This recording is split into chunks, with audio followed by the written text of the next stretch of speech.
everybody, and welcome to a special Passover edition of Get Sweaty. I am, as usual, friendly neighborhood soda, joined by Big Fudge Ben Rayner and 50 Shades of Geek. How are you doing? Happy Passover. Yes, happy Passover to all of my Jewish friends out there, which is actually just you too. So, yes. So, for those like for me, I'm not familiar with it. What do you do on Passover? Is it kind of like an Easter, what I do this. you eat? Okay, I eat matzahs. That's my favorite part of Passover every single year. Never had matzah, and up until last week, I thought it was short for mozzarella. Really? Wow. Yeah, well, I turned matzo balls. I was like, why are you making balls out of cheese? And then I looked it up. I was like, that's not cheese. Whoopsie. Yeah, woo. So, just in case anyone's wondering the different setting, I'm over here at my grandparents for the holidays. It's a holiday tradition of Passover that unfortunately we couldn't celebrate last year because of obvious reasons. But now that we're in the most vaccinated country in the world, and you can look it up, by the way, most vaccinated country in the world, we're allowed to have these things. Now, to answer your question, I'm assuming you watched, I know Ben hasn't. I'm going to get you to watch that movie sometime, but The Prince of Egypt. You watched Yes. The Prince of Egypt, Soda? So, yeah. So basically... I understand the historical connotations of that because I am Catholic. Okay. Yeah. Sorry. I'm just talking like modern day when you celebrate it. Like, is it like... Basically, the whole family gets together. We have a big celebratory dinner with matzo balls, as mentioned in last week's episode. And we read from the Haggadah, which is sort of a traditional saying that we read some of the stuff that, like I said, like you said, the historical stuff, the stories. We sing songs, the traditional songs of Passover. And one of my favorite stuff, which obviously we don't do that anymore, but we take a matzah, we wrap it up a bit, and it's called the afikoman. And the oldest member of the family, the grandfather in most families, my grandfather, takes it and hides it somewhere in the house, and then all the little kids have to run around and look for it. And whoever finds it first gets a prize. Sounds like Easter to me. Easter egg hunt. Yeah, something like that. I mean, all religions and holidays and stuff kind of borrowed stuff from each other. Of course, yeah. No, I think probably Judaism is the most original because they probably founded most of it. They were here for most of it. Exactly. And obviously, it's the longest Jewish holiday. It lasts somewhere between 2.5 to 3 weeks. Holy shit. And it's one of the few holidays in Judaism that has a second holiday, the Mimuna, which is actually Moroccan in origin. And that's something that Moroccan Jews brought with them to Israeli culture when they migrated from Morocco.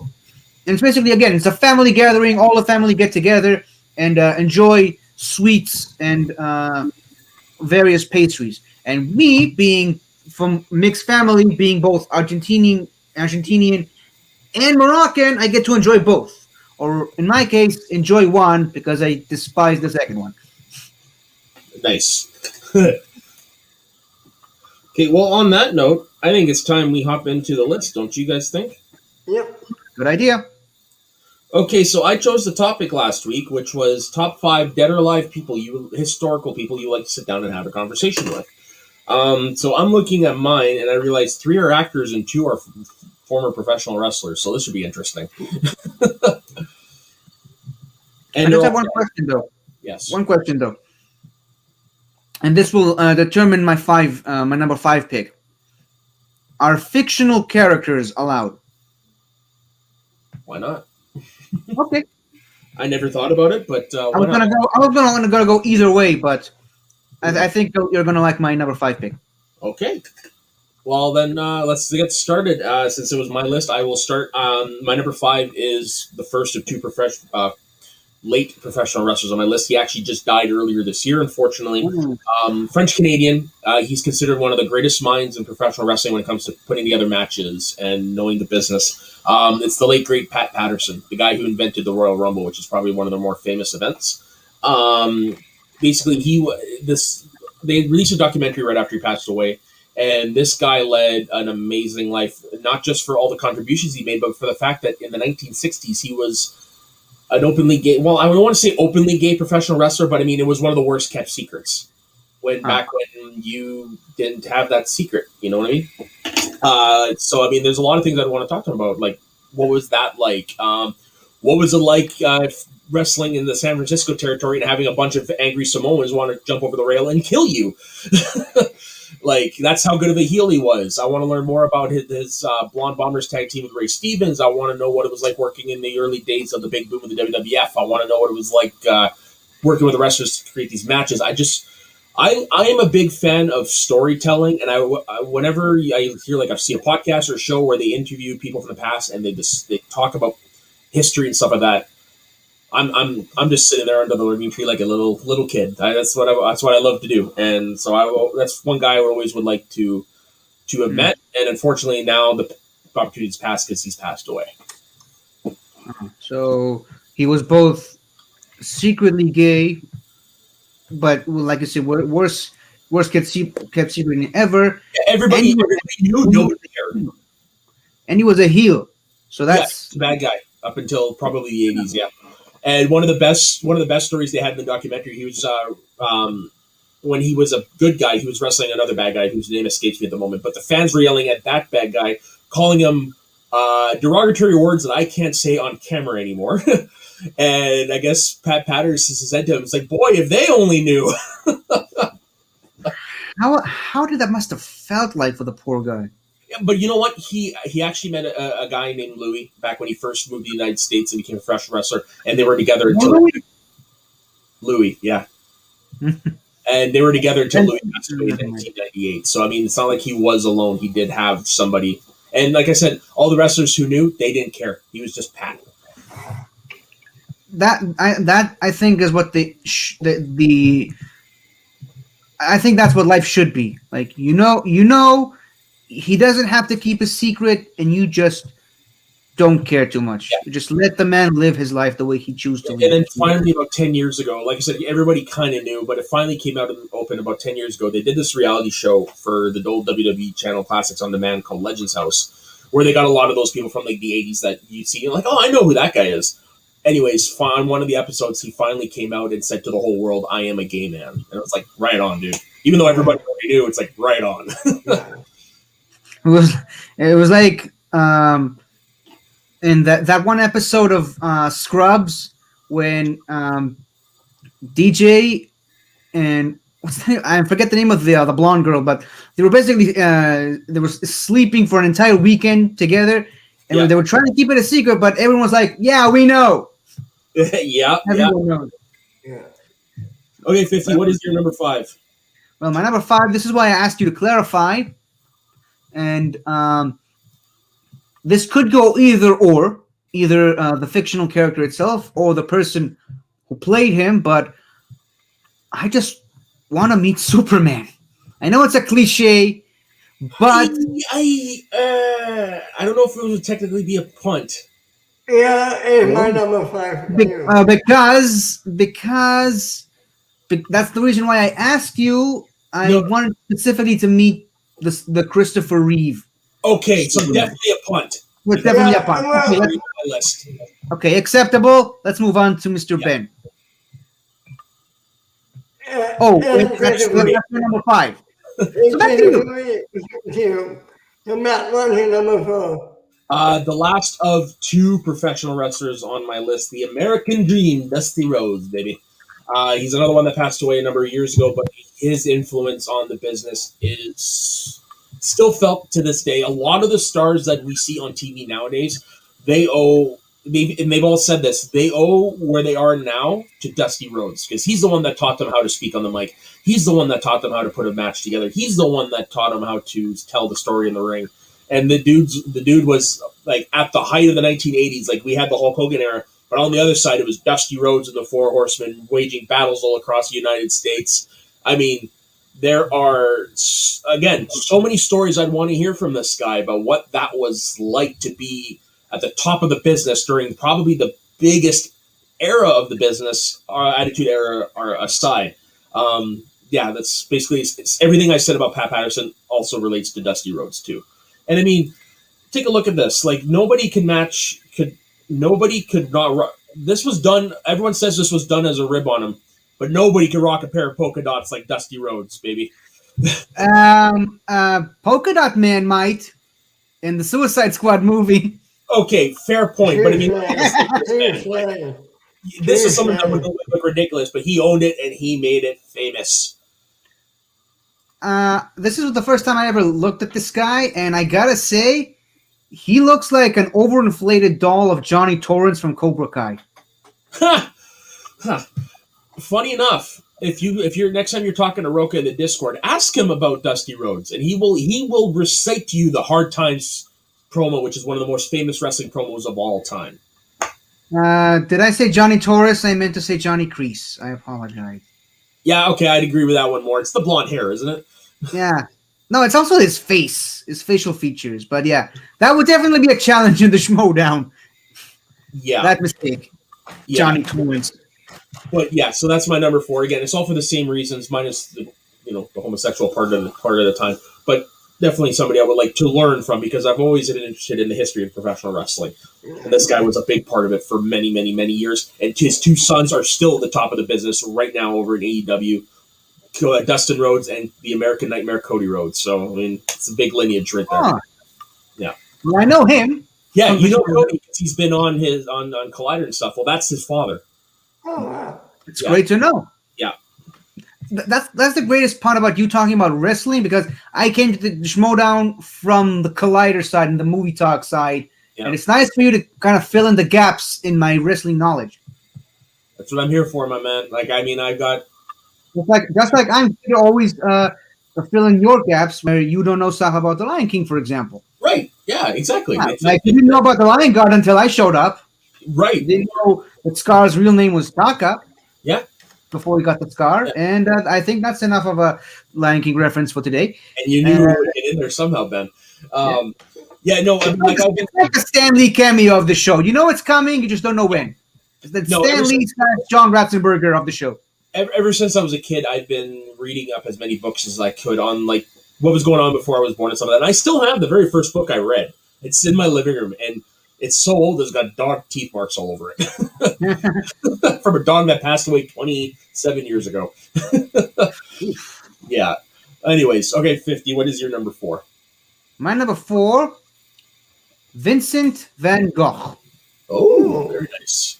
I come from an art background. I studied art at high school. That was my major, and Van Gogh was my favorite. The man lived such an incredibly interesting life. Now, obviously, when you hear the name Vincent van Gogh, the first thing you think of is, oh, that's the man who cut off his ear for some reason. There's so much more to the story than just that. Oh, yeah. The fact that he only worked for 10 years as an artist professionally. Well, professionally. He only worked as an artist. He only painted and drew for 10 years, which is insignificant compared to other artists like Da Vinci, Picasso, who lived to be like Picasso himself. I believe he died at the age of 90 or something like that. He worked for almost 70 years. But Van Gogh himself, he painted from basically for a period of 10 years. And in that time, he was able to create 2,211 paintings. Wow. Which is it's incredible how he was able to paint that much in that short of a lifespan. And if you look at some of Van Gogh's paintings, there's a reason why they are so iconic. If you watch the versus match of Bibiani versus Oyama, he's got a Van Gogh inspired T-shirt. Oyama does. And they had a great episode of Doctor Who. Yes, I was going to bring that up. He also the actor also went on to play Thor's grandfather in the MCU and one of the main villains in the Punisher show. Oh, I didn't know that. Yeah, he played King Bor in Thor: The Dark World. But the cutting off his ear is such just a footnote in the man's great history and the story of how he painted the the field of wheat, and he knew that's where he was going to die when he painted it. And there's obviously the great song "Starry, Starry Night," also known as Vincent and the Doctor, which is what the name of the Doctor Who episode is named after. Vincent and the Doctor. Yeah, and yeah, it's just well, he was a very unstable person, which would make a conversation with the man very difficult to get by. But if I can have him just like the Doctor and Amy did in that episode, where they had him in one of his rare few moments of mental stability, I could just sit down and talk to him. Obviously, I wouldn't do what the Doctor did, which is change the law, which is change history and tell him how influential his art will be after his death, because that's one of the things that really drove him into suicide, is because he was so far ahead of his time and he drew in a certain style that wasn't really accepted at the time that he lived. That's the reason why he was driven into poverty, because no one bought any of his paintings, and he ended up spending all of his money on painting materials, and he basically starved almost to death. Obviously, he committed suicide, but yeah, to tell him how influential his work would be decades after his death, without actually, taking him into the present and showing him all his art in a museum, that would be an interesting experience. That is still one of the best scenes, though, in all of Doctor Who. Yeah. What Doctor was it? Matt Smith. Oh, His okay. first season. I might have missed that. Yeah, his first season, and at the very end, he's just like, pretty much, he's like, we have to do this to show him how well loved he is. So they brought him to museum of. It's a museum in Paris. I can't remember what the museum is. I don't think it's the Louvre. But No, it's not. Yeah, but I don't think it's Paris either. I thought it was. Maybe it might be London. But anyways, they bring him to an art museum, and where they have a full display of Van Gogh's paintings. Bill Nighy is the curator, and they take Van Gogh Bow tie.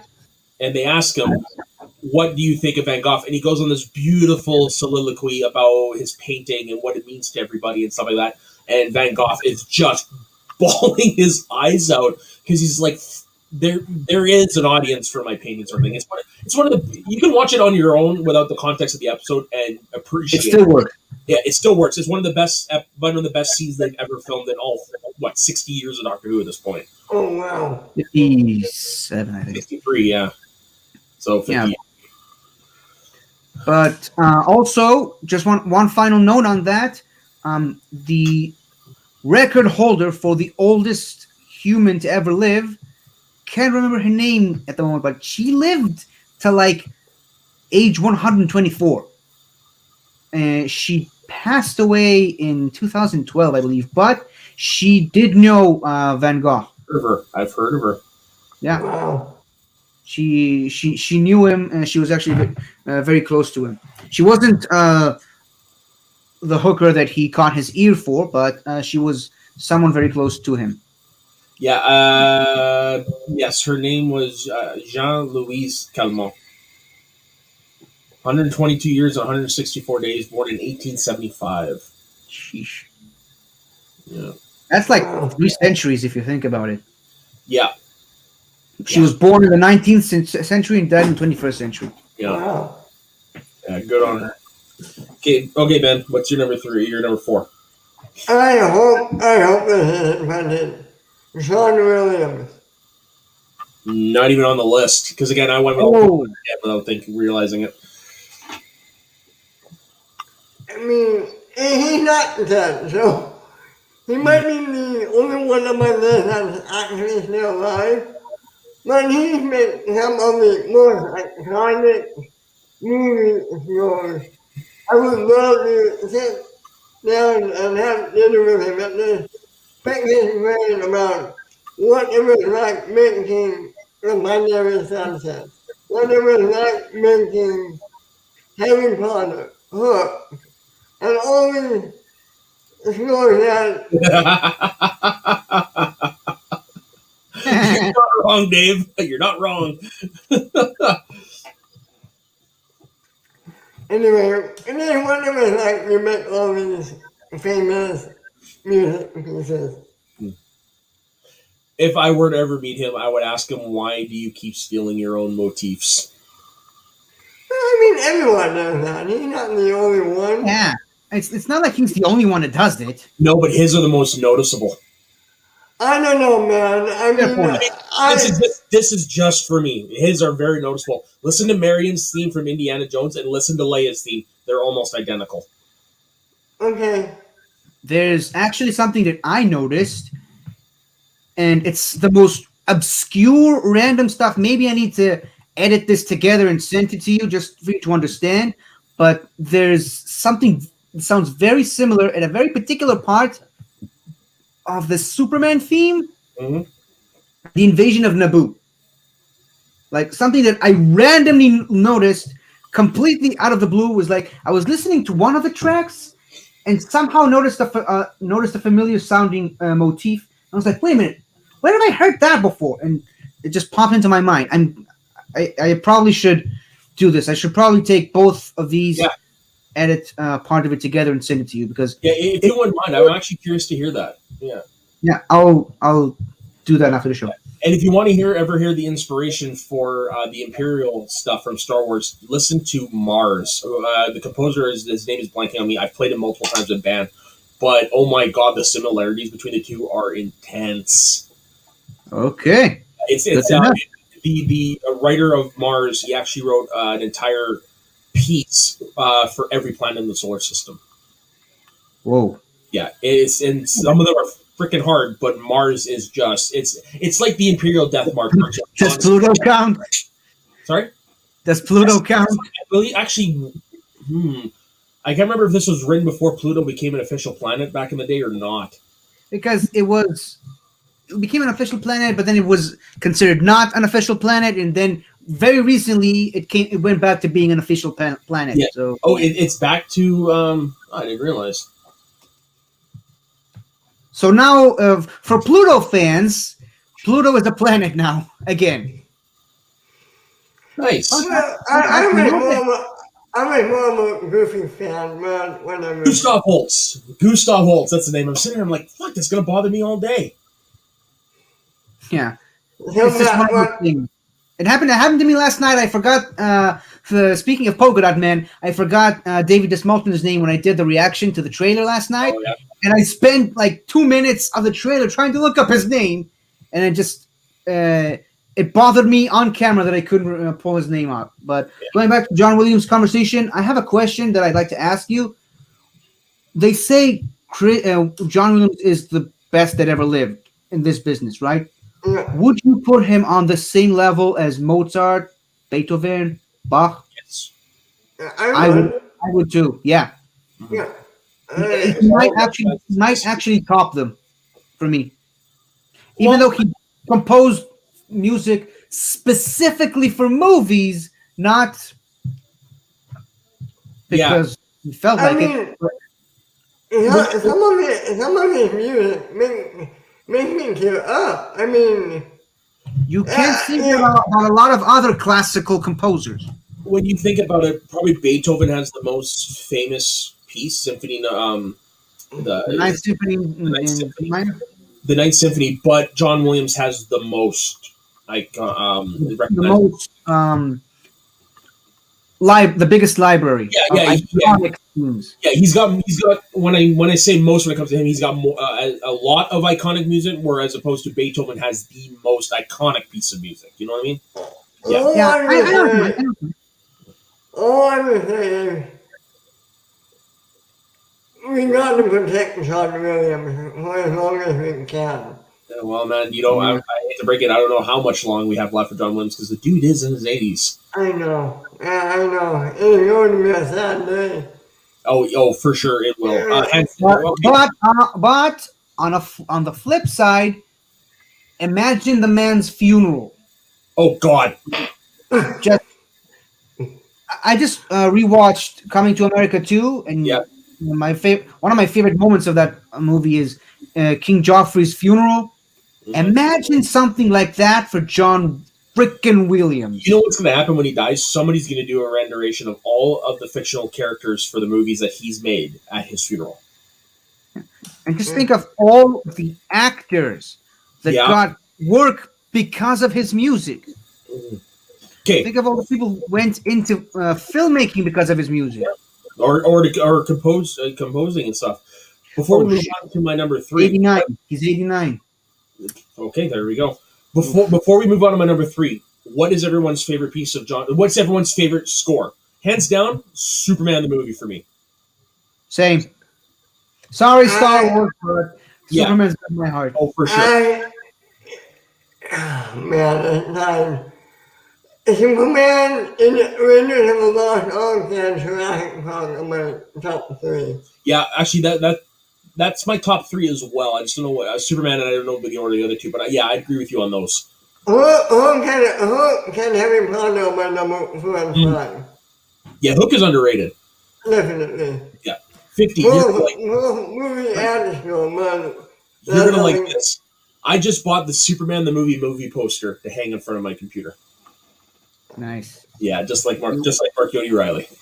You will believe a man can fly. That is the best fucking tagline for a movie ever. It really is. We can talk more about this once we get to my Yes. punted number 5 and mine. Which punted number 5. is now because it is my number 3. Okay, so let's go. So Yeah. we couldn't have made this transition better if we tried. No, definitely not. But man, Christopher Reeve, there's a reason why he is still considered the best Superman of all time. Because you look at him, you listen to him speak, you look at his demeanor. Hell, there is I believe it's a deleted scene that just shows how well he was able to personify Clark Kent and Superman. The dude was a genius when it came to doing the dual roles. You know what scene I'm talking about, 50? How about you, Ben? I think so. Not a deleted scene, but definitely the scene where he takes off his glasses and he's about to tell Lois that he's Superman, and as soon as he sees her, he switches back to Clark Kent. Which is, again, it blows my mind that people make fun of the whole, he's just putting on glasses and no one recognizes him. Shut up! No. First of all, people do look different without their glasses on. Yes, Second of all, it's not just the freaking glasses. No, it's his entire body language. It's his stance. It's the authority in his voice. Yes. It's how he carries himself. And exclusively to Christopher Reeve, by the way. I don't know if you noticed this, but when he's Clark Kent, the hair is parted to one side. His hair is parted to this way. When he's Superman, he's got his hair in the other direction. It's not just the stupid glasses, okay? Is it just me, or whenever you see Christopher Reeve at the very end of every movie fly out of the atmosphere and over Earth, do you get that feeling like everything's going to be okay? Even though it's a fictional character. Even after a shitty movie like Superman 4, The Quest for Peace? Yes, even after that one. But, you know what? Yeah, well, I can't argue with what he did in Smallville. Coming back. Oh, of course. The best of the course. I was going to mention that because he went through a horrible accident. Yeah. And sticking to the Superman name, he did not let that stop him. He never, till the day he died, he never stopped being a symbol for hope. 100%. That's what Superman is. But I donated back when that episode, around the time when that episode came out. I donated to the Christopher Reeve Foundation. I still have the dog tag keychain on my keys. Right. Yeah. I tried to get those. I don't think you can get these anymore. You can't get them anymore. I bought it years and years and years ago. I just want to add one more thing. Do you guys know what is planning with him if he didn't die? Sorry, repeat that again? Do you know what the creators of Smallville were planning to do with Christopher Reeve if he didn't die? No, I don't. At least off the top of my head, no. Do you have something? They were going to reveal that he was really so ill, somehow survived. Where did you hear that? I read it online a long time ago. Did they quote the creators on that? Because that sounds a little fishy to me. Yeah, it's shit. I'll send it to you later. Okay. Yeah. So just a quick question: Did he pass away? No, he didn't pass away in between that season because he showed up at closer to the beginning of season 2, And by the end of season 2, Died- they already had died- Terrence Stamp as Jor-El. So I don't think that was ever in the cards. No, he died. I believe it was in season 4. 2004, I believe. Yeah, I'm just gonna look it up. What 2 episode? years before Superman Returns. Well, yeah, no, the dude, and also the stuff that he was able to do when it comes to advancing, like stem cell research and stuff like that. It's just you said it 100% right, 50. He was Superman in every sense of the word. And you know who was the first person to make him laugh after his surgery? Robin Williams. Right. I almost said John Williams for obvious reasons, but nope. Yeah, it was the episode devoted that was dedicated to Christopher Reeve. It's the one where that episode. Of all the episodes of Smallville, that episode. He died while they were filming it, so yeah. Yes. But no, I'm assuming, Ben, you're familiar with that story about Robin Williams. I'm devoted to you. Yeah. Are you familiar with that story, Ben? Yeah, that might be coming back on my list. Oh, for sure. Yeah. It's one of those. He shows up pretending to be the Russian proctologist, which actually he repeated in a movie around the same time too, 9 months. Yeah. He played a Russian doctor, a Russian gynecologist. Funny scene. Anyways, 50, what is your number 3? Well, I was going to say, because my number 5, I said Superman in general, but because I asked you if fictional characters are allowed, I just want to say Superman the character. Okay. And I was going to go into the fact that... The only reason I said a punch because you did say specifically the Christopher Reeve one, so I'm like, oh. Yeah, because that's why I asked you if we were only counting real life historical figures. If it was historical figures, it would have been Christopher Reeve. But if we were allowing all fictional characters as well, that would have been the only fictional character on my list. And I just wanted to talk about how, much like what we talk about now with the Christopher Reeve stuff, Superman has this way of inspiring people. Yes. And you look at some of the actors, minus one of them perhaps, you look at the actors that played Superman, they were inspired to do good. And I think I mentioned this. No, I didn't mention this on this show. I mentioned this on John Roca's Discord. But George Reeves, the famous story that was then made into a movie in Hollywoodland, where the kid wanted to shoot him to see if Superman can block the bullet. And George Reeves, with a gun pointed at him by this little kid who would have pulled the trigger because he didn't know better, he just walked up to that kid and said, "Hey, listen, if you pull the trigger, that bullet's going to bounce off of me and hit somebody in the crowd. And I don't want that. Proving that Superman is real is not more important than taking someone else's life." That is, yeah, as far as I'm concerned, Superman and Christopher Reeve, one and the same.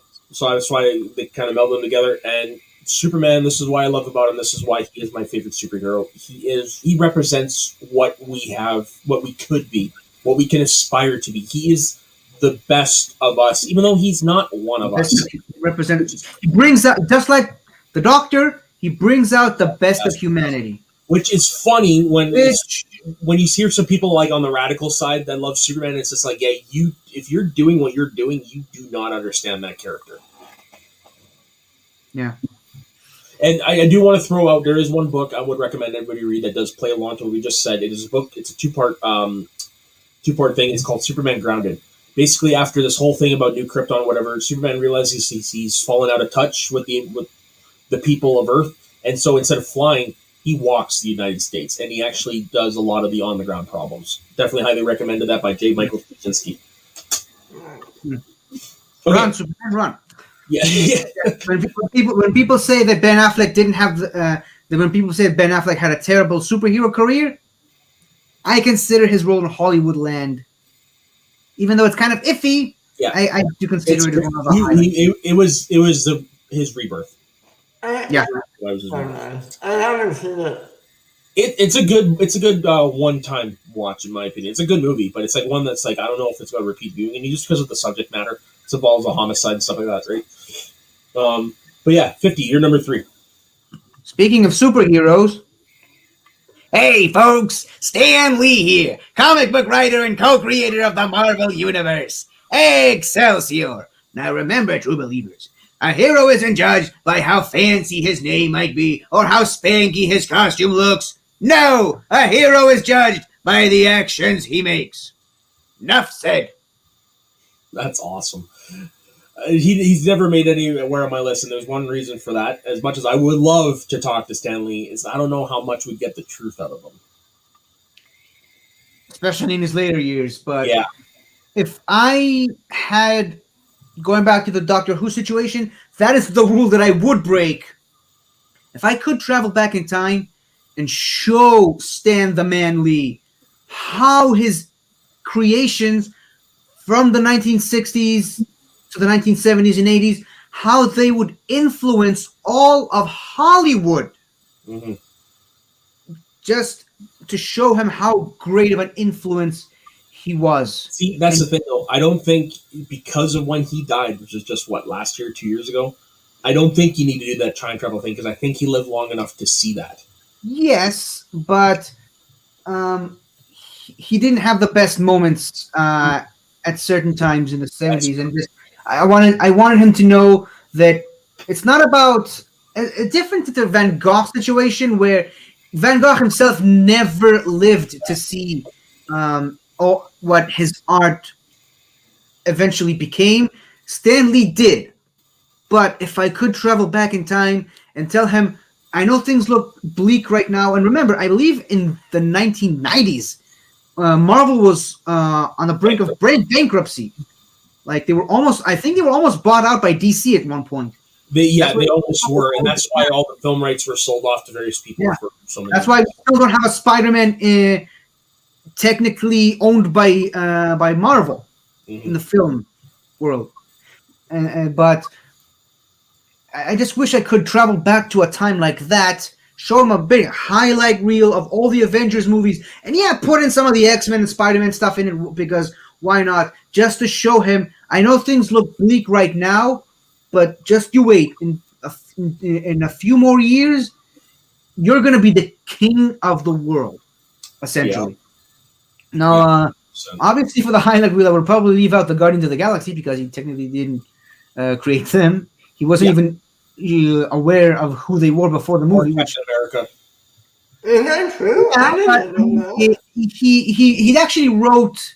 Sorry, he didn't wrote comics for Captain America back in the 40s, but he didn't create the character. He brought him back, but no. He didn't create the character, but he was an intern at what would become Marvel Comics at the time, and sometimes for time concerns, they used him to fill in some dialogue bubbles. He didn't write the dialogue; he just filled them in. They told him what to write, and he just wrote it in because, like I said, he was an intern at the time. Gotcha.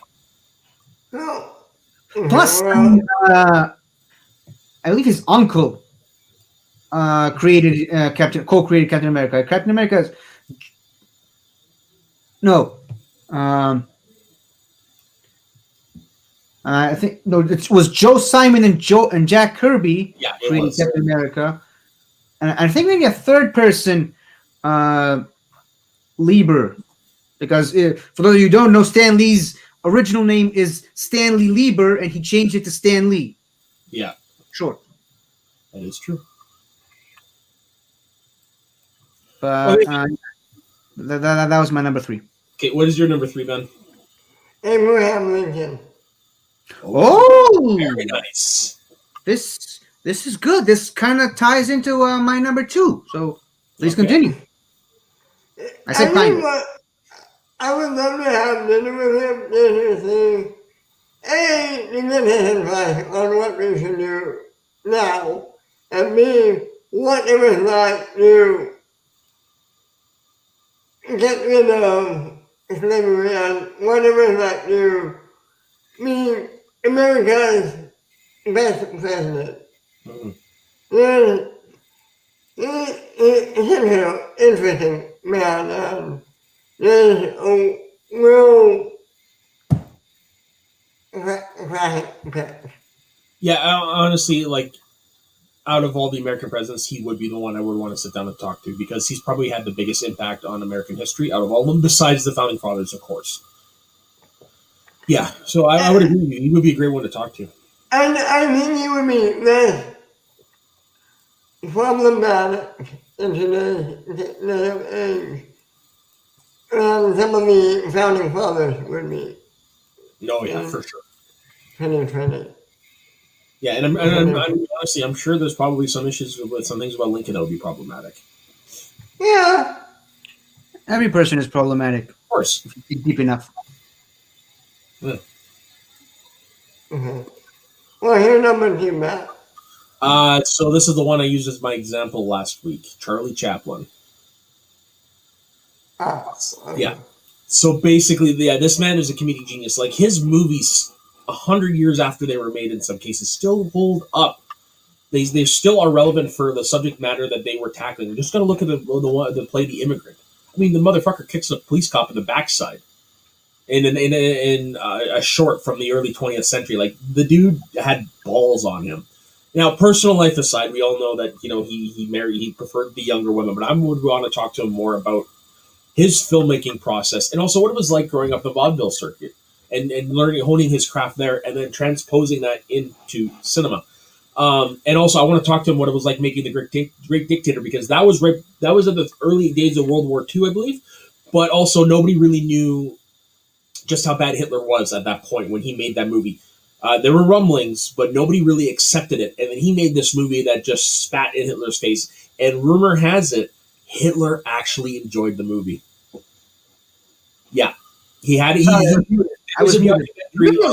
There is a documentary on the Criterion Channel because they were only born a week apart, eh? Did you know that? No, I didn't. Hitler and Chaplin? Are only a week, a difference of an age of a week.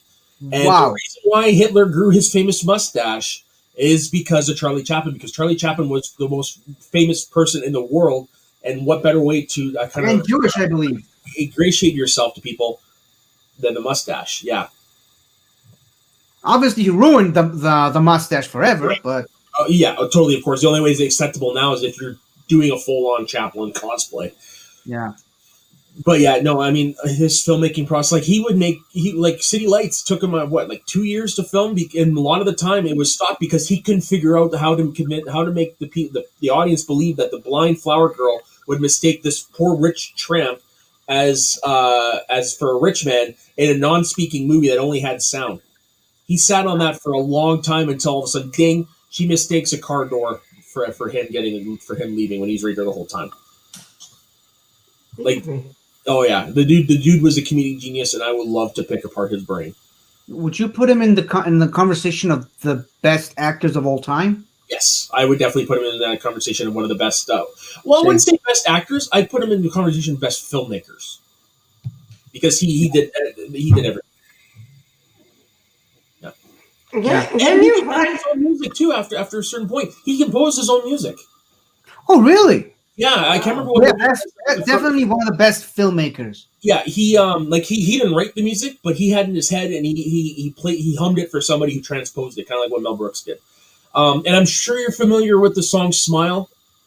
Smile, though your heart is breaking. Smile, even though it's aching. So the lyrics were written in 1950, but the original instrumental was written for modern times as a Charlie Chaplin composition. Wow. Yeah, and it's Nat King Cole's most famous song, one of them. Awesome. Yeah. Okay. And I always thought you were an Aryan. I'm a vegetarian. Yeah. I do highly recommend everybody at least watch The Great Dictator and my personal favorite Chaplin movie, The Circus. I would recommend those are the two I'd recommend of his. The Circus. There's no sound, there's no talking, nothing. It was one of his last truly silent films, but it still holds up, and you still understand what's going on, and you still fall on your ass laughing. Also, bit of a PSA at this point. Black and white movies and silent movies are really good. You should watch them. 100%. 100%. Yeah. Get out of your little 21st century bubble. Okay? Yeah. You've seen WandaVision. You know how good black and white stuff can be. Yeah, and it's a great history lesson on what film used to be, because back when, before they had dialogue to express what was going on in the scene, you had to act with your entire body. Which is one of the hardest things to do. Mm-hmm. Yeah, that it really takes the art of acting and pushes it to its limits. Yeah. I also do recommend the Richard Attenborough, his biopic Chaplin with Robert Downey Jr., which, even though I love Tony Stark, his portrayal as Chaplin is still my favorite portrayal. He was nominated for an Oscar, I believe. Yeah, Best Actor, yeah. I remember back in the army, people just making stupid comments, and he was like, Robert Downey Jr. is a terrible actor. He's got too much of a mouth on him. And I was like, you do know he was nominated for an Oscar for playing pretty much the most silent person ever. Yeah, and arguably one of the most, still to this day, one of the most famous movie characters of all time. If you show anybody a picture of the Tramp, they know who that is. Yeah. Yeah. So that's my number 2. So 50. Okay, my bad. I apologize. I probably should have looked this up while we were talking about Chaplin, but I was a little too engrossed in the conversation to even consider it. But my number 2 is the first Prime Minister of Israel, David Ben Gurion, also known as David Ben Gurion in Israel. In Hebrew. Also, yeah, his hair is just as iconic as Charlie Chaplin's mustache. I mean, nice. you see someone with that hairline, you know exactly. It's literally called the Ben Gurion hairstyle. That's awesome. So like I said, first Prime Minister of Israel, David Green, who changed his name to David Ben Gurion once to fit a more Israeli name. And the man, if not for this man, it's possible I wouldn't even be here today. He founded the country that I live in and love so much. And it's such a terrible time in history after the Holocaust, and even after years and millions of Jews slaughtered. Like, there's no other way to say it. They were slaughtered. They weren't just killed or murdered, slaughtered. Mm-hmm. After 6 million of those, the Jews were still treated terribly in the rest of the world. And they basically had to literally fight for the right to have a country. And this man pretty much led the charge on that, becoming the first Prime Minister of Israel, announcing the state of Israel in one of the darkest ways possible. Like, we all knew that we got the confirmation that there was the United Nations vote on Jewish state. We had a date that we still celebrate to this day, Independence Day, obviously. They had a date when the country will officially be considered a country, and they all knew that on the day that this happens, there's going to be war. Mm. Now, there have been several small conflicts here and there, and he told everyone, hey, everybody, let's just try to keep a low profile for now.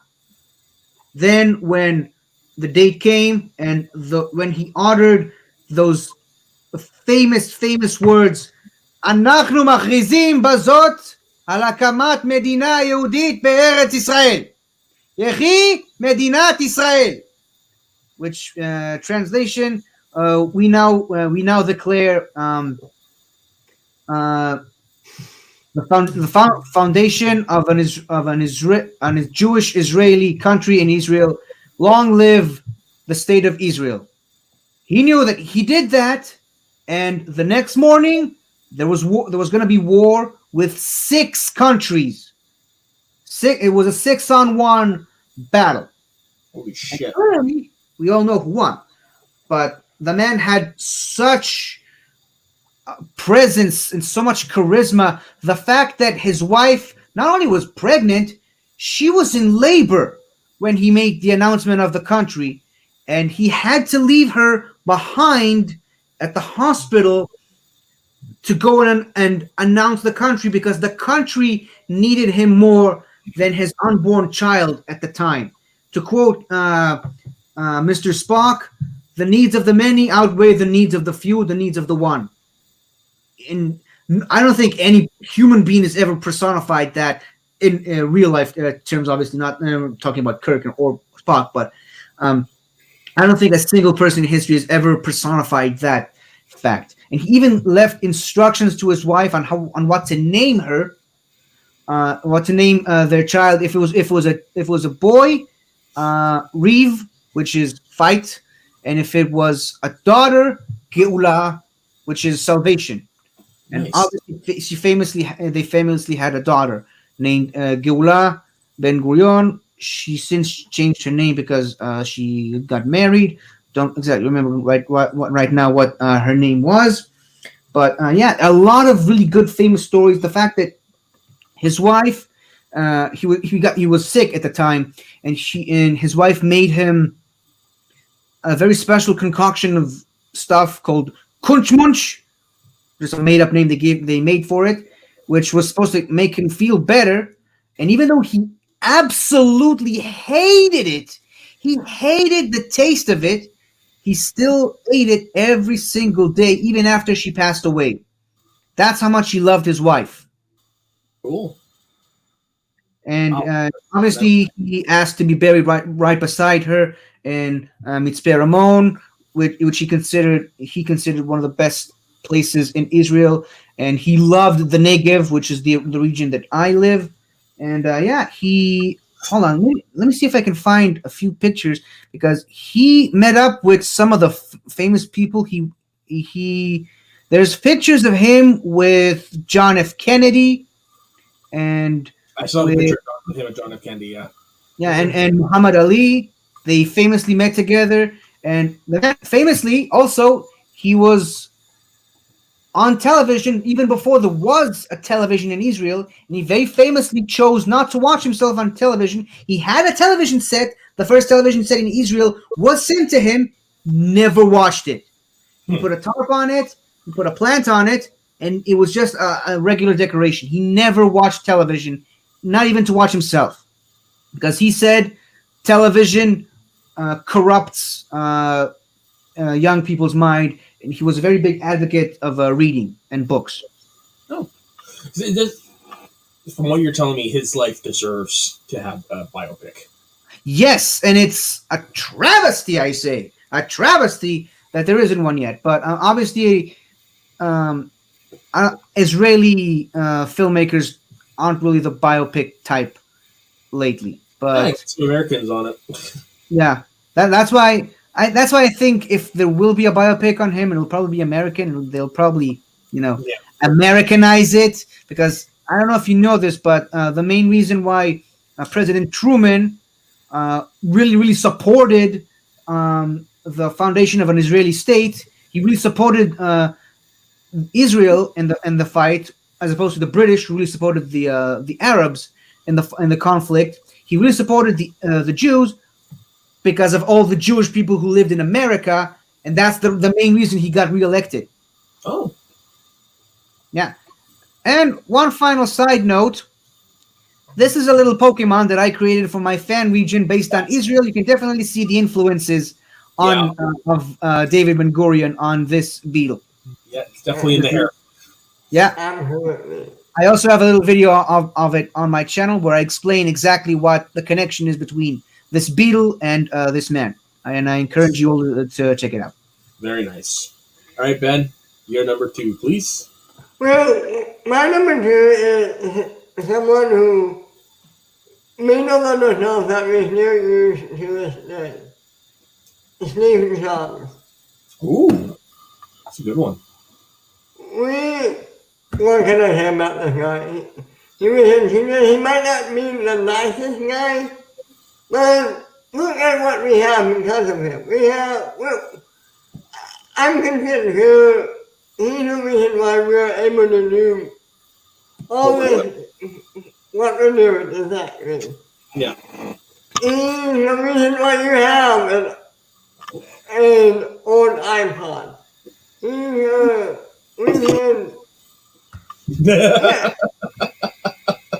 Yep. See? I told you it was funny. Yeah. I think I want to know. I would have loved to have dinner with him. Do you think, my God, how did you come up with all this stuff? Mhm. And how did you get it so right so often? And the vacation thing, he would have been a very interesting guy to have dinner with. Right on. Yeah, no, yeah, he would definitely be great to talk to. He says, from everything I hear about him, it's a great thing I don't have a great sense of smell. I heard the dude Yeah. didn't shower. No. Yeah, And exactly 50. they made 2 movies with him about him, the Michael Fassbender one and the Ashton Kutcher one. I like both of them. I Never like seen. the. I haven't seen him. It wasn't watching both of them, in my opinion. The fact that he knew to step down from his company before the cancer took him shows you how smart of a person he was, how savvy of a businessman Yeah. he was. Yeah. I mean, he kind of reminds me of, well, on a much bigger scale, he kind of reminds me of Kevin Feige because Steve only had like 5 years planned ahead of him, no matter what year you're talking to him. Mm. He I wonder, really I wonder fast forward. on that logic, I wonder who would win in a chess match between these two, Steve Jobs and Kevin Feige, Ooh, because they're always thinking ahead, both of them. Right.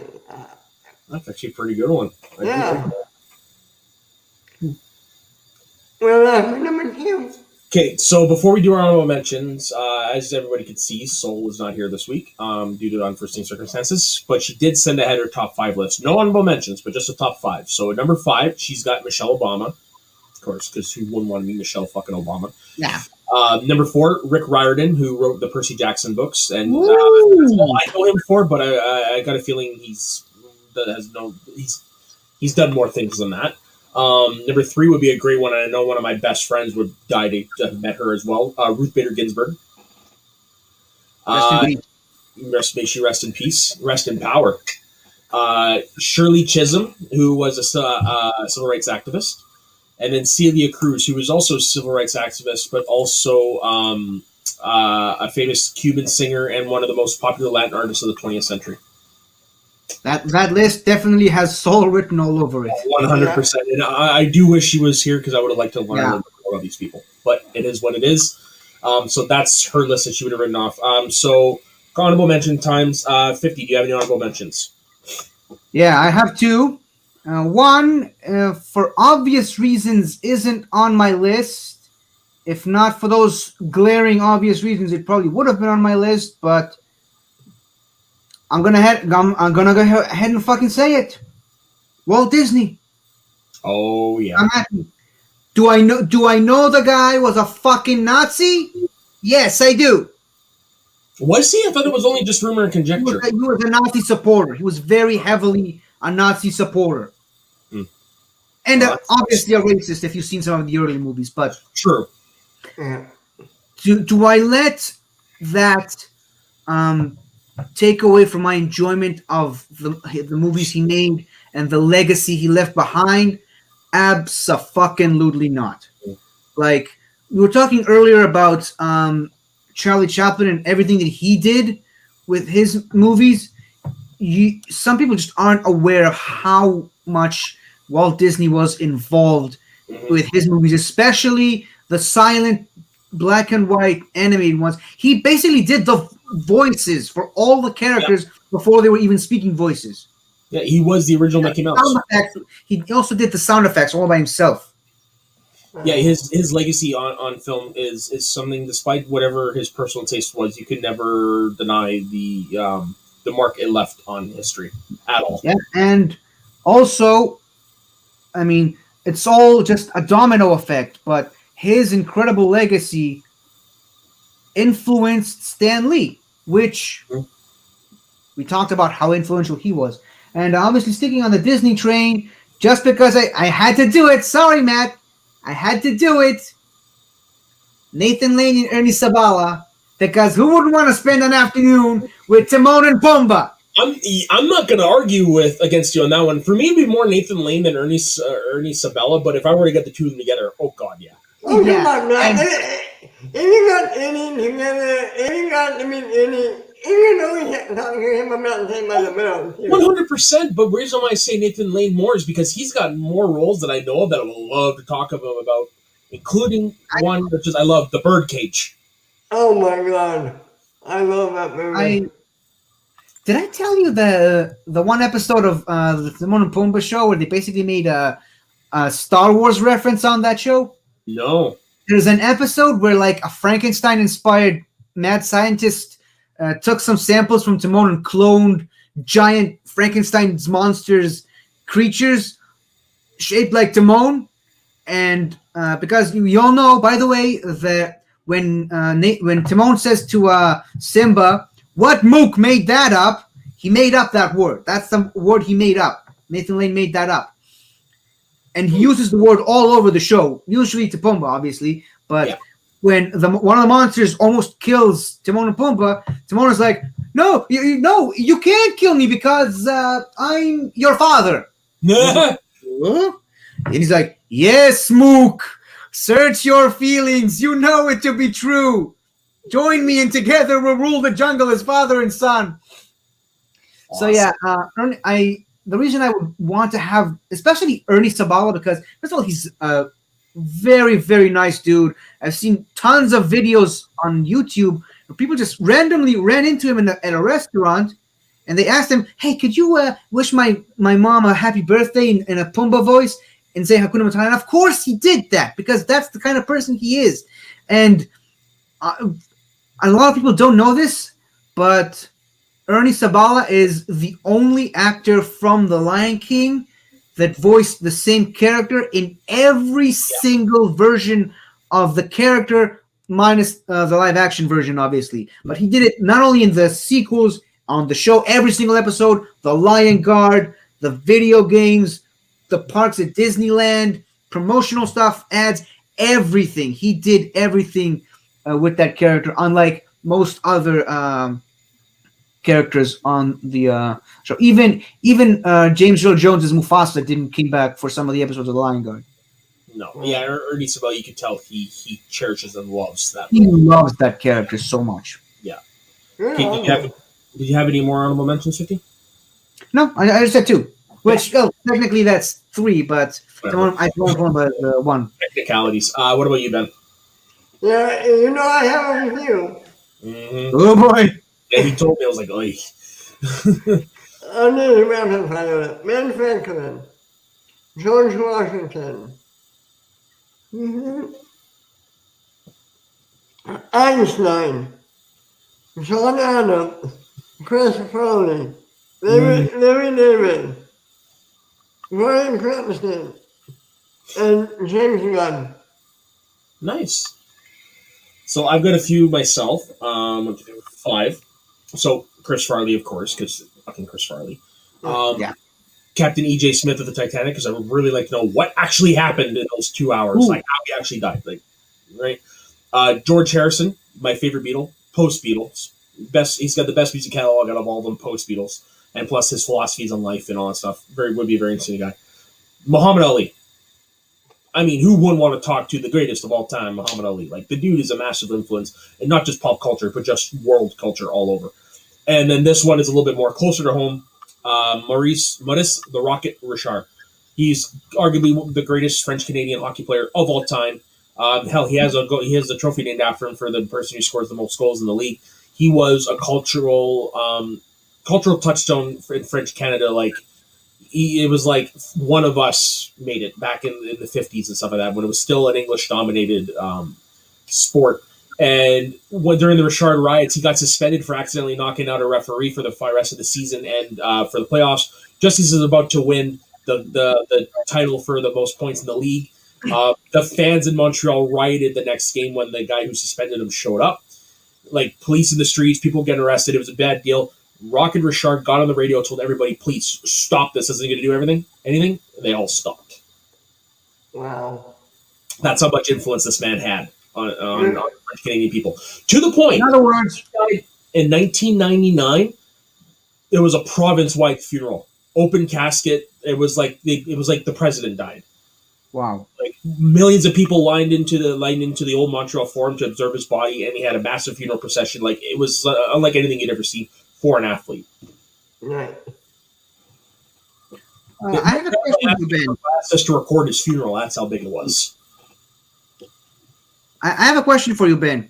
What? Have you ever been to and this is a serious question, this is not me making a joke. Have you ever been to Mount Rushmore? No. Because a lot of the people you mentioned on this on your list, even the honorable mentions, a lot of them are on I know. so There Just are in- reasons why I haven't been there. Don't want to get into them. oh, okay. Fun fact, by the way, about Albert Einstein. Did you know he was asked to be the first president of Israel? No. Wow. Yeah. He was asked and declined because obviously he was the most influential Jewish person at the time. Yeah. But he was asked, and he actually appears on an old Israeli currency, a 5 Israeli lira. That's Really? Albert Einstein on an old 5 lira bill. Oh, shit. Wow, that's cool. Right on. Okay, so it's time for the number ones, and I got a feeling me and Ben might have the same number one. I don't know, Okay. 50. Robin So- Williams. Yeah. Is that your And number the one? three-win tie? Is that your number 150? Nope. Oh. I mean, you go ahead, Ben. No, you go. Like, I mean, why wouldn't anybody want to talk to this genius of a man? Like, the amount of things that just came out of his head when he was on, but then also the deep thoughts and the genuine conversation you could have with him when he was off. Like, when he passed away, Billy Crystal put it right. The world got a little less brighter. There's a reason for that. The man had a spark, and even though he's long gone, that spark is still there. You still feel it every time you see him, every time you think about him. I cannot remember somebody dying like this and the whole world stopping. The day the earth stood still. Exactly. Yeah. There's a lot of things I want to talk to him about. What it was like to have the highest of highs and then have to battle through his own personal demons and the lowest of lows. And as somebody who has dealt with depression and stuff like that, I just would want to hear from the other end, as somebody who everybody loved and revered and who made it, but still had the same insecurities as I do. It's just, I would just love to meet the guy and tell him thank you. I mean, he's been in some of my favorite movies, in all of my favorite movies. Whether it's Aladdin, whether it's Mrs. Doubtfire, whether it's Hook, whether it's Good Will Hunting. Aladdin. I had Aladdin. That was the first Oh, one sorry. I think. Anyways, And the Birdcage, tying it back to Nathan Lane. yeah, the moon cage. What's that other one? Yeah, and Good Morning Vietnam. I want to know what is like in his head making all these movies. Yeah. What it was like living with Christopher Reeve. How come they never made a movie together? Yeah. That is a weird travesty. That is not a movie with starring Robin Williams and Christopher Reeve. What I wish I had the relationship him and Billy Crystal had, because Billy Crystal has said on more than one occasion that Robin Williams would call him up and it was Ronald Reagan on the other line. Well, big one for the Gipper. Have you guys seen Father's Day? Yes. No, sorry. It's one of his lesser known films, but it is what he did with Billy Crystal. It's got its moments. And that's how they ended up on Friends together for that famous intro. Yeah, I was going to mention that. Yeah. That was one Friends cameo that I jumped out of my seat when I saw that. Oh, yeah. All improv. None of that was scripted. Wow. Even Joey's little bit was improv. Wait, what did Joey say in that? he tried to butt in about it during the argument. I can't remember what the exact line was. Yeah, it was all improv, and yeah, the dude was a genius. Like, I mean, I have to get this back from my friend, but him on Inside the Actors Studio, he just was riffing, and then he caught his eye on an Afghan scarf in the audience, and he went on like a 4-minute bit with a scarf. You know what I feel bad for? I feel bad for all the animators in Nevada who had to animate him. He probably had so many ideas, and how did they keep up? They broke the system when he did that, because normally you do the animation and then you do the dialogue around it, or I believe that's how it goes. Well, anyways, with this one guy, they just said, "You go for it, we'll animate around you," and that's how the genie was. And correct me if I'm wrong, I think he was the first celebrity voice. Oh yeah, he was the first major celebrity voice. Yeah. And what sucks is, like, he didn't want to be part of the big promotion of that. He didn't even want to be advertised. If I'm not mistaken, he got paid scale to do that by his own choice. And Wow. then Disney turned around and they put him all over the promotional stuff of that, and that's why he didn't appear for the TV show and Return of Jafar. It's because they went back on their word, and he was a man of his word. Did he come back? He came back with He did Aladdin and the King of Yeah, Thieves. so why did he come back for the third one? They reached a deal. They reached an even bigger deal, and there was some stuff that ended up happening to make appeasement for what happened. But Could you imagine him saying, "I've altered the deal. Pray I don't alter it any further"? yeah, no kidding. No kidding. Okay. One of my favorite parts he did was Mrs. Doubtfire. Oh. Almost Hello! yeah. that interview he went on with who was and somebody. Yeah. The social worker. I can Yeah.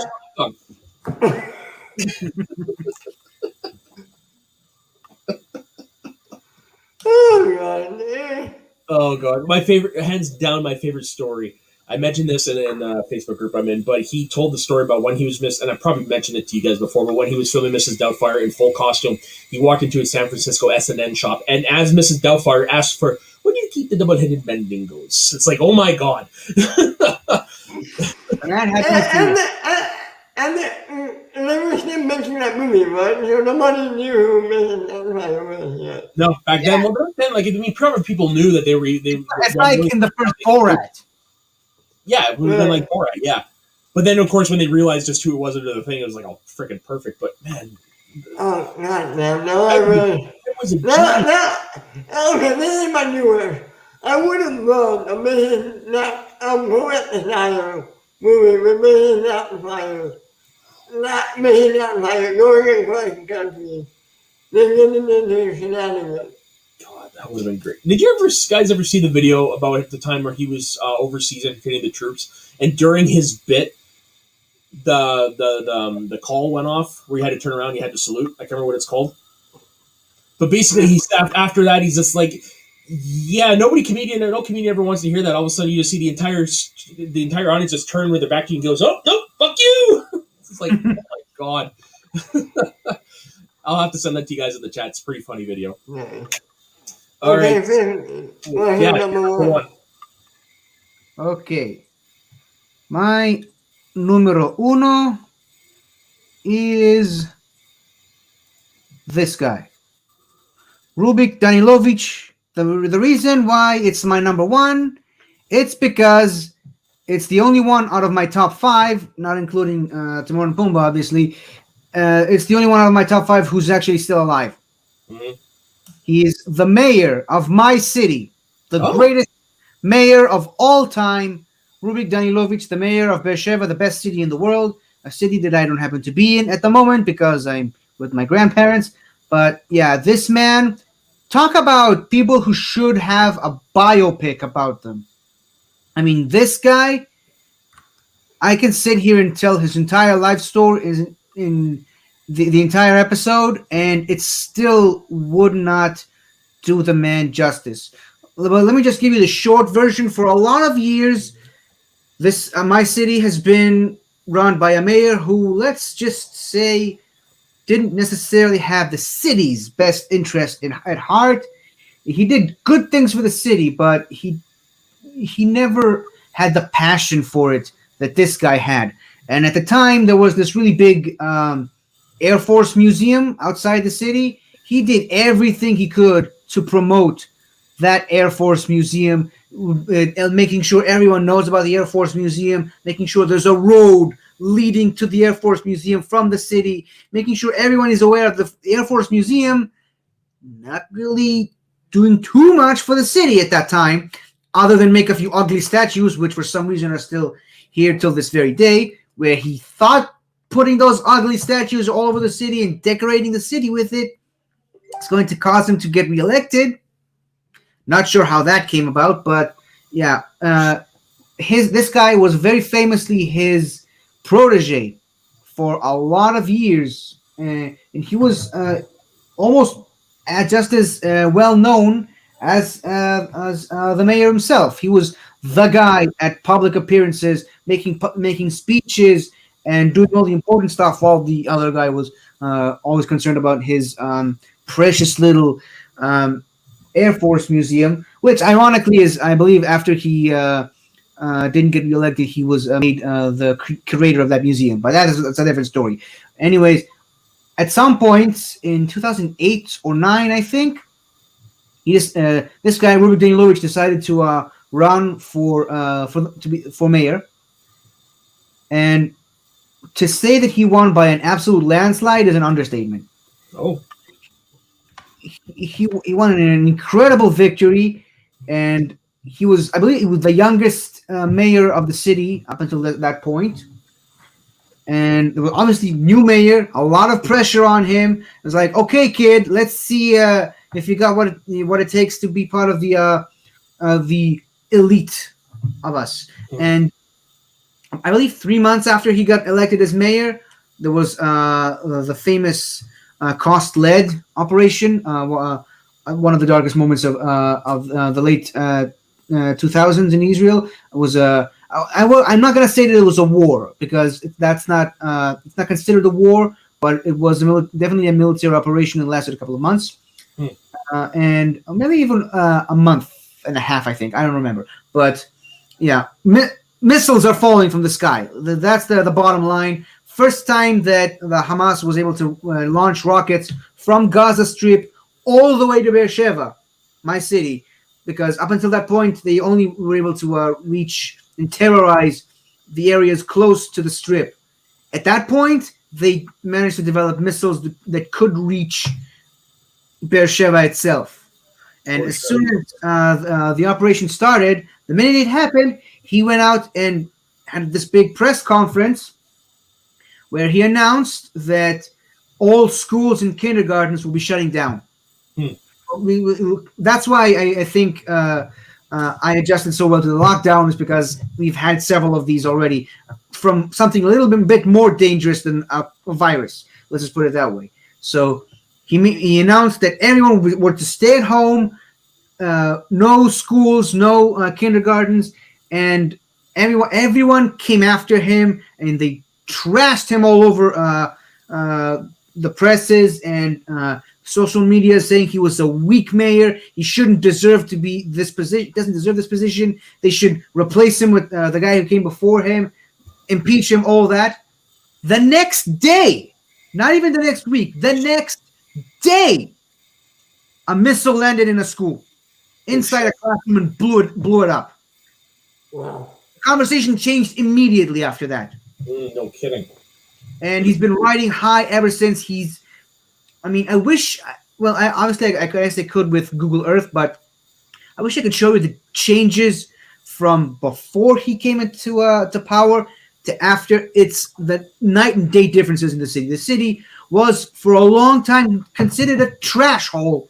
It was the butt of the joke. I can't believe I ever made this connection. It was the Aquaman of Israel. It was the butt of the joke. The city. The city was the butt of the joke in every conversation. It was that city where you stop to take a piss when you're on a trip to a lot or something like that. Like you would go around and it was like, oh, you're from Beersheba? Do you go to school in a camel or something like that? Like that's sort of a disrespectful joke. And now it's considered one of the more prestigious cities in the country. Like, it's become a country, people enjoy living in it. And obviously it's a desert city, so there's really not a lot of attractions there. And he decided to make a change. Okay, he decided to make a change. He he decided this was going to be the water city. The water city in the middle of the desert. He decided to make this a full-on oasis, and there's like everywhere you go, you see fountains and like water shenanigans all over the city. He completely reworked the city all around. And one final share for today, just something that I wanted to really show. This is a picture taken from inside the city. Obviously, I don't know who this person is, so hope he doesn't mind. But this is inside the city. There's an artificial lake in the city. No way. This is a huge lake. I haven't been there myself yet, but yeah, this is the rest of the city. It's still the desert area, but there's a gigantic lake right in the middle of the city, which is incredible. 5-10 years ago, you would never have believed that this was possible. Cool. So yeah, he's my idol. He's my hero. I met that. I believe that was the one person I've ever been starstruck by. And you gotta understand, I was in an Independence Day event. I was dancing around on a giant stage in front of thousands of people with like a popular rock star right next to me. I was dancing around in a Superman costume. Story for another day, totally. Is there footage? Yes, there is. But yeah, I was jumping around, dancing around in front of thousands on a live stage. That's why people always in the Schmodown, they say, well, let's see how well you do again under the lights. Let's see how well you function in a live crowd. That stuff doesn't faze me. I have no problem functioning in front of a live crowd. I do not get starstruck. I was in the army with a famous pop star, one of the famous in the country at that time. I do not get starstruck. That was the one time I actually did, when he gave a speech at my school. After I graduated, I came back in full military uniform just to see him give the speech. And right as he was walked out, I had to walk up to him and say, I admire you. And basically that's all I could. Really, I admire you. And he was like, he was super chill about it. He like, thanks, sweetie. I love that. I love to hear that. And he just walked off. He's one of the best human beings in the world. And like I said, my idol. And to bring it back to my video game, he might be a major character in that video game as well. Right Just on. No. Right on.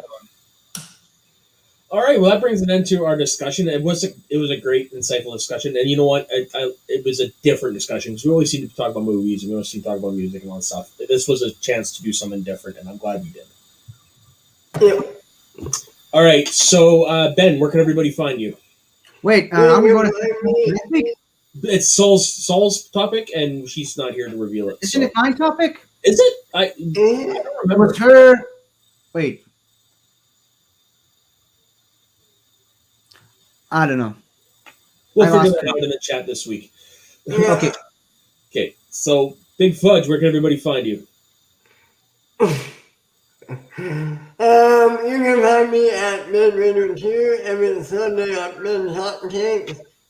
Every Thursday I'm shooting a movie with Matthew and guest. Every Friday I'm recapping the past. And every Saturday here and on Mountain Schmodown.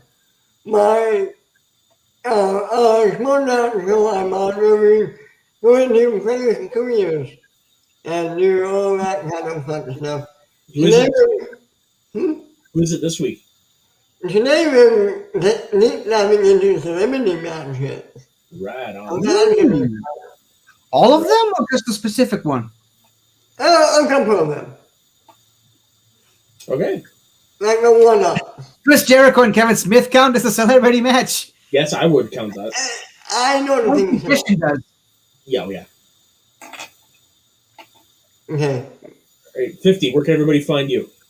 You can find me on my channel, 50 Shades of Geek. You can also find me on my second channel, 50 Shades of Gaming. I am not doing Twitch right now because I'm not at home. As you can see, I'm celebrating the holidays with my family. But I am doing a series on Twitch where I try, strong emphasis on try, to beat all of Pokemon Shield using only one Shedinja, and it's driving me insane. And also, as I mentioned several times on this show, I'm also designing a Pokemon fan game based on Israel, and I need your support. You can also check out my Patreon. I have a Patreon where I release all kinds of fun artwork, like the beetle that I shared earlier in this episode. All right. And then for myself, you can find me, as it says above, at soda_the_saxman on Instagram and Twitter. And also on everything on this channel, Ben's already gladly said. And then you can also find me on my other YouTube channel on Schmoes of the North, where we break down the weekend Schmoedown matches. We had our live reaction to the pay-per-view from last night. Tomorrow we're going live to do the other 3 matches. And then, to definitely go take a look and follow us there. So on behalf of everybody, I want to say thank you for joining us. And don't forget, everybody, smash cancer and stay sweaty.